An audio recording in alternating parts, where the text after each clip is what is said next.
Prologue. Scott's eyes snapped open upon hearing the low rumbling in the distance. At first, he was deeply confused, his groggy mind straining to understand the information his senses were feeding it. He was curled up at the bottom of a hole, about 4 feet deep, head resting on his arm.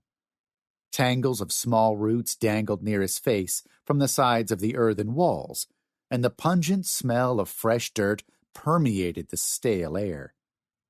Small rocks jabbed painfully into his ribs, and his arm tingled from having long fallen asleep. A pale blue sky peeked in through the round opening above, and his first panicked thought was that he was at the bottom of a shallow grave, about to be buried alive.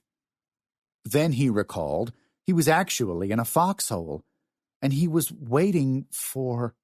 Panic jolted him like an electric shock. He had fallen asleep.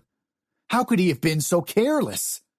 The fate of the entire world rested in his hands, and he had fallen asleep. He bolted upright and was shocked to see how far the sun and shadows had moved. How long had he been out? Was it too late? He'd only meant to close his eyes for a moment, but having gone without any substantial rest for the last 48 hours had finally taken its toll.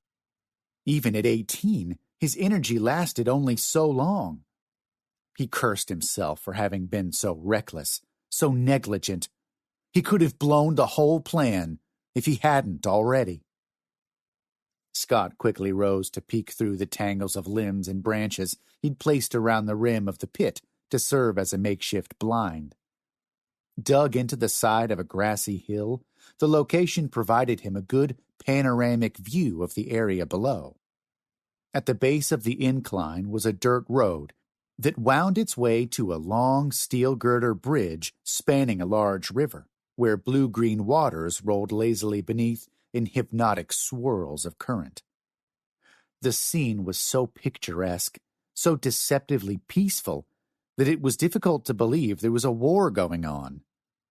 Scott took no joy in the beauty, however, knowing that if the rumbling noise was what he thought it was, this serene landscape was about to be shattered by unspeakable violence. He rubbed his bleary eyes and reached for his binoculars. Adjusting the focus, he trained them on the far reaches of the road about a half-mile away, where the rutted tracks rounded a bend before disappearing from view. All was still, the only movement that of the gently swaying field grass and the songbirds that flittered through it. The only noises were the buzzing and humming of summer insects, all singing to each other in a chorus. He strained to listen for the rumbling sound again, half believing, half praying, that perhaps he had only imagined it in his sleep. Then he looked to the other foxholes, all dug nearby at 20-yard intervals, and likewise camouflaged with brush, so they looked like little islands of scrub. He saw the muzzles of rifles slowly begin to appear through the branches, and knew that they too had heard the noise. There could be no doubt. The enemy was finally here. Scott's heart, still pounding from the panicked wake-up, suddenly doubled its efforts as adrenaline dumped into his veins. His hands began to shake, and he desperately fought to control his breathing for fear of hyperventilating. His mouth went dry, and he licked at cracked lips that felt like coarse sandpaper. This was it. This was really it. The next few minutes would decide the future of all mankind.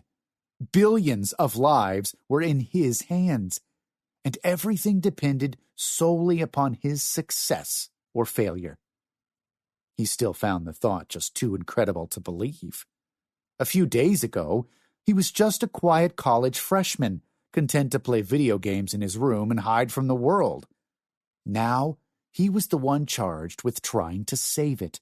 But he had been the one who had unknowingly given the enemy the means to win, and it now fell upon him to take it away, to set things right. A bead of sweat slipped from beneath his steel helmet, and slid down his grimy forehead before running into his eye. He blinked the sting away and drew a long, slow breath to try and settle his nerves.